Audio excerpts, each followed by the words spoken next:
నమస్కారం ఘంటారావానికి స్వాగతం. ముందుగా ప్రధాన అంశాలు.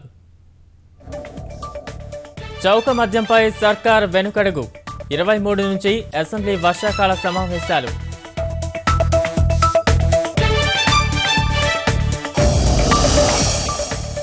రెండు పడక గదుల ఇళ్ల మార్గదర్శకాలకు ఆమోదం.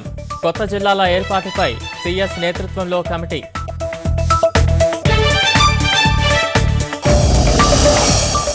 తుది దశకు సాగునీటి ప్రాజెక్టుల రీడిజైనింగ్. వచ్చే 3 ఏళ్లలో 75,000 కోట్లు వెచ్చిస్తామన్న సీఎం.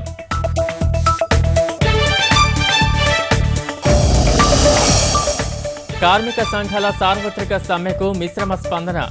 ఉత్పత్తిపై అధిక ప్రభావం. 25,000 కోట్లు నష్టం.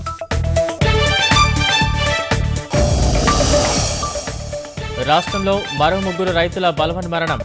బ్యాంకులకు వడ్డీ కడితే తిరిగి ఇప్పిస్తామన్న పోచారం.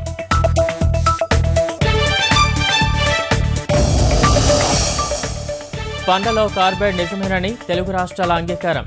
ప్రమాణ పత్రాలు ఇవ్వగలరా అని వ్యాపారులకు హైకోర్టు ప్రశ్న.